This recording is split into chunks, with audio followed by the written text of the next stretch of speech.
नमस्कार बच्चों, आप सभी का हमारे YouTube चैनल टीच हिंदी में स्वागत है। बच्चों, आज हम इस वीडियो में एक लघु कथा मतलब छोटी सी कहानी का अध्ययन करने वाले हैं, जिसका शीर्षक है जेब कतरा। इसके कथाकार हैं श्री ज्ञान प्रकाश विवेक जी। बच्चों, जेब कतरा का मतलब होता है जेब काटने वाला। ये जेब कतरा लोग जेब काट के ही अपनी जीविका का निर्वहन करते हैं। अगर आपने अभी तक हमारे चैनल टीच इन हिंदी को सब्सक्राइब नहीं किया है तो अभी तुरंत ही सब्सक्राइब जरूर कर लें। बच्चों, हम पाठ पढ़ने से पहले इस पाठ के लेखक ज्ञान प्रकाश विवेक जी के जीवन परिचय के बारे में जानेंगे। तो देखते हैं इनका जन्म कहाँ हुआ था। इनका जन्म 30 जनवरी 1948 को हरियाणा के बहादुरगढ़ जिले में हुआ था और इनकी रचनाएं हैं। ज्ञान प्रकाश विवेक जी को प्रसिद्ध कथाकार, गजल के रचयिता तथा कवि के रूप में जाना जाता है। इन्होंने हिंदी, कविता, गजल बहुत सारी रचनाएं की है, जिसमें कहानी संग्रह में है अलग अलग दिशाएं, शहर गवाह है, उसकी जमीन, पिताजी चुप रहते हैं। फिर कविता में देखते हैं दीवार से झांकती रोशनी और प्यास की खुशबू। और ये गजलकार भी हैं, जिसमें है धूप के हस्ताक्षर और आंखों में आसमान। इन्हें सम्मान भी मिला है। हरियाणा साहित्य अकादमी ने ज्ञान प्रकाश विवेक जी को 3 बार पुरस्कृत किया है और राजस्थान पत्रिका द्वारा वर्ष 2000 में इन्हें सर्वश्रेष्ठ कथा सम्मान दिया गया। बच्चों, अब हम चलते हैं पाठ की ओर, जिसका शीर्षक है जेब कतरा। यह एक लघु कथा है। लघु कथा का मतलब होता है छोटी सी कहानी। इस कहानी में लेखक की नौकरी छूट चुकी होती है और उसके पास केवल 9 रुपए ही होते हैं और एक अपनी माँ को लिखा हुआ खत, जिसमें लेखक ने लिखा था कि माँ, मेरी नौकरी छूट गई है, अभी पैसे नहीं भेज पाऊंगा। लेखक ने अपनी माँ को ये खत नहीं भेजा था, वह उसकी जेब में ही पड़ा था, क्योंकि उसे ऐसा लग रहा था कि मैं अपनी माँ को कैसे बताऊं कि मेरी नौकरी छूट चुकी है और मैं आपके पास पैसे नहीं भेज सकता। एक दिन बस से उतरते समय लेखक की जेब कट जाती है और लेखक के पास सिर्फ 9 रुपए ही थे। वो भी अब जा चुके थे, मतलब उसकी जेब कट चुकी थी, यानी उसके पैसे चोरी हो गए थे। जिसकी नौकरी छूट गई हो उनके लिए 9 रुपए 900 से कम नहीं होते, क्योंकि लेखक के पास सिर्फ 9 रुपए थे और ऊपर से उसकी नौकरी भी छूट चुकी थी। इसलिए ऐसा कहा जा रहा है कि जिसके पास नौकरी छूट चुकी रहती है उसके लिए 9 रुपए 900 से कम नहीं होते, क्योंकि धन की कमी में एक एक पैसे की कीमत होती है। जब किसी के पास धन का अभाव रहता है तो वह एक एक रुपया जोड़ जोड़ के रखता है और ऐसे हालात में अगर उसके पास जितनी ही रकम बची है वो भी चोरी हो जाए तो उसके लिए बहुत ही बड़ी परेशानी खड़ी हो जाती है। और इस तरह से लेखक पूरी तरह से अब लाचार हो गया और ये सोचने लगा कि वो अपनी माँ के लिए अब क्या भेजे। लेकिन कुछ दिन ऐसे ही गुजर जाते हैं और कुछ दिन गुजरने के बाद उसकी माँ का उसको एक खत आता है। अब वो सोचता है कि माँ ने खत में ज़रूर ये लिखा होगा कि मैंने पैसे नहीं भेजे, क्यों नहीं भेजे। तब वह खत पढ़ता है और उसमें लिखा होता है कि बेटा, तेरा भेजा हुआ 50 रुपए का मनी ऑर्डर मिल गया है, तो बहुत ही अच्छा है, पैसे भेजने में कभी भी कोई लापरवाही नहीं बरतता। अब लेखक सोच में पड़ जाता है कि मैंने तो कोई पैसा भेजा ही नहीं है, तो ये पैसे किसने भेजे होंगे। ऐसा सोच के वो चिंतन करता है कि आखिर ये पैसे भेजे तो भेजे किसने। अब हम देखते हैं दूसरे पेज में कि लेखक अब इसी उधेड़-बुन में, असमंजस में रहता है कि आखिर उसकी माँ को मनी ऑर्डर भेजा तो किसने भेजा। अब कुछ समय बीत जाते हैं और कुछ समय बीतने के बाद उसे एक और पत्र मिलता है।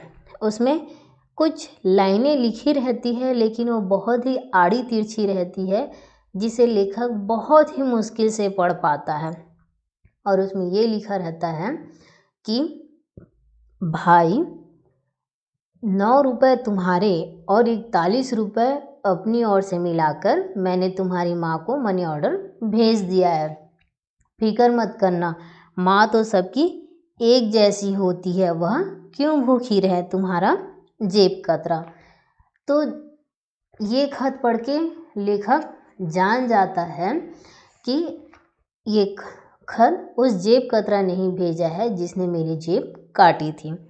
अब बच्चों, यहाँ पे आप ये सोच रहे होंगे कि जेब कतरा ने लेखक की माँ को मनी ऑर्डर क्यों किए होंगे, क्योंकि लेखक ने 9 रुपये के साथ अपनी माँ को जो खत लिखा था, जो आपने अभी पढ़ा कि उसने खत में क्या लिखा था, उस खत को साथ में रखा था।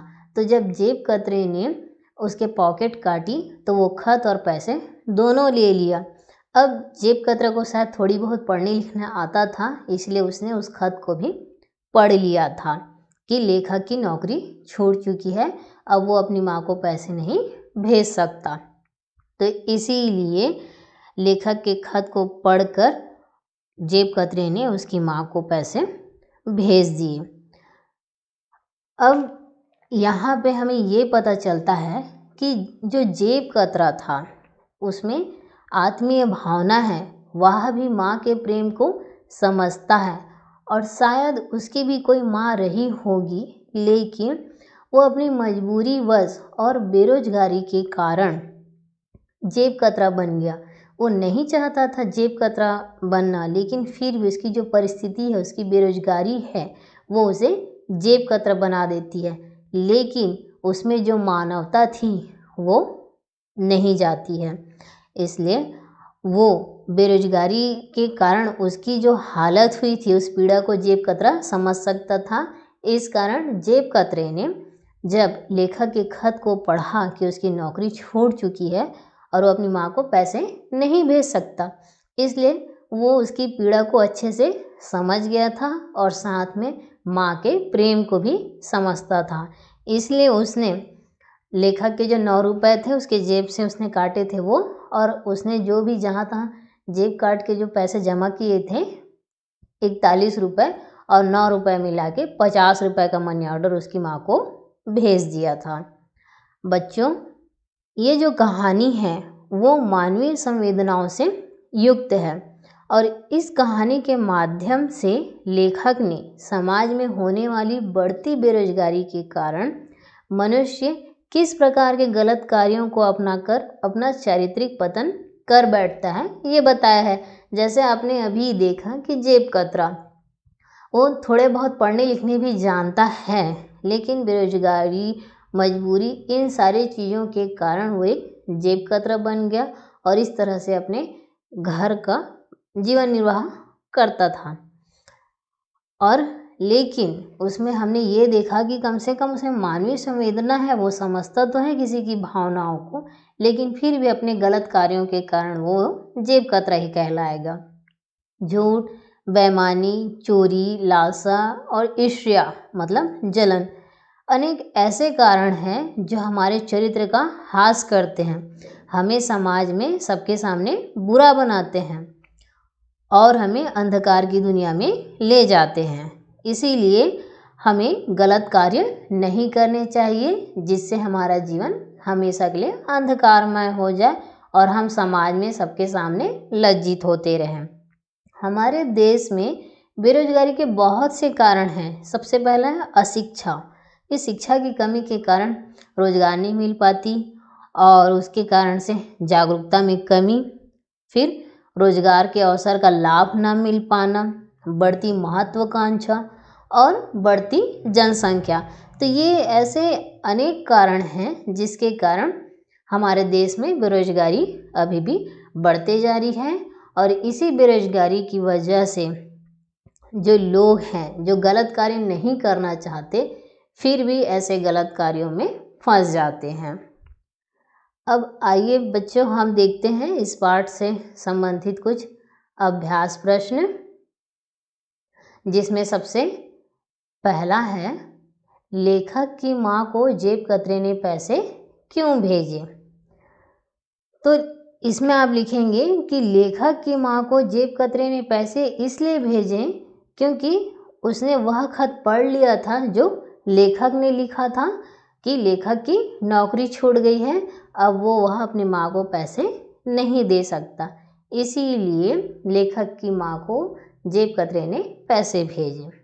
फिर दूसरा प्रश्न है, जिसकी नौकरी छूट चुकी हो उसके लिए 9 रुपये 900 से कम नहीं होते, लेखक ने ऐसा क्यों कहा है।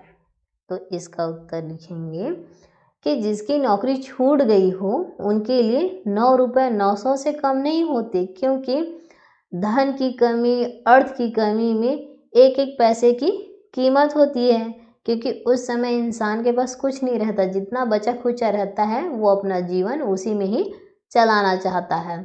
और इस कहानी में लेखक की जेब में सिर्फ 9 रुपये ही थे और वह भी चोरी हो गए, तो वो पूरी तरह से लाचार हो गया था कि अपनी माँ के लिए क्या भेजे और उनसे क्या कहे, इसलिए उसने ऐसा कहा है। अब तीसरा प्रश्न है, जेब कतरा कहानी पढ़ने के बाद मन में कौन से भाव जागृत होते हैं, लिखिए। तो बच्चों, आपने जेब कतरा की कहानी तो पढ़ी, तो आपके मन में कुछ तो बातें चल रही होगी। तो इसमें आप ये लिखेंगे कि जेब कतरा कहानी मानवीय संवेदनाओं से युक्त है और वर्तमान में शिक्षित समाज में बढ़ती बेरोजगारी ने जिस बुरे कर्म को जन्म दिया है वह हमारे मन को कहीं न कहीं गहरे तक छू लेती है। और इस कहानी के माध्यम से लेखक ने समाज की इस समस्या की ओर ध्यान आकर्षित किया है, बताना चाहा कि हमारे समाज में इस तरह की जो समस्या है वो क्यों उत्पन्न होती है। अब हम चलते हैं आगे पाठ से आगे वाले प्रश्न में, जिसमें पहला है, आपके हिसाब से कौन कौन से काम गलत है। अब आपने इस लघु कथा में देखा जेब कतरा काम, तो जेब कतरा मतलब जेब काटना, दूसरों की जेब काटना, पॉकेट चोरी करना, ये गलत कार्य है। तो इसके अलावा और भी बहुत से गलत काम हैं, तो उनके बारे में आपको लिखना है। तो इसमें आप लिखेंगे कि झूठ बोलना, बेईमानी करना और अराजकता फैलाना मतलब भ्रष्टाचार, और लालच करना, ईर्ष्या करना, ऐसे बहुत से कारण हैं जो हमारे चरित्र का ह्रास कर देते हैं, मतलब हमें हर जगह गलत साबित करते हैं और साथ ही हमारी नैतिकता को भी दीमक बनकर निगलते जाते हैं और हमारे जीवन को हमेशा के लिए अंधकार में बना देते हैं। इसलिए हमें इस तरह के गलत कार्य नहीं करना चाहिए, जिससे समाज में हमारा नाम खराब हो। अब दूसरा प्रश्न है, अगर आपके पैसे खो जाए तो आपको कैसा महसूस होगा। इसका उत्तर तो आप स्वयं ही देंगे कि अगर आपके पास में सिर्फ 10 ही रुपये बचे हैं, उसी से आपको खर्च चलाने हैं और वो पैसे भी कहीं खो जाते हैं, तो आपको उस समय आप क्या महसूस करेंगे, इसका उत्तर आप स्वयं लिखेंगे। अब तीसरा प्रश्न है, बेरोजगारी के कारण क्या क्या हैं। तो इसका उत्तर लिखेंगे, बेरोजगारी के बहुत से कारण हैं, जैसे रोजगार के अवसरों का लाभ न मिल पाना, मतलब उचित लाभ न मिलना, अशिक्षा, फिर जागरूकता में कमी, कुंठित भावनाओं का शिकार होना। कहने का मतलब कभी कभी जिन लोग पढ़े नहीं रहते वे दूसरों की बातों में आ जाते हैं। मतलब ये है कि जो शिक्षित नहीं रहता वो हमेशा डर के रहता है, उसे हमेशा ये लगता है कि मैं जो भी बोल रही हूँ या बोल रहा हूँ कहीं वो बात गलत तो ना हो, तो वो अपनी भावनाओं को भी अच्छे से किसी के सामने कह नहीं पाते, तो इसे ही कहते हैं कुंठित भावनाओं का शिकार होना।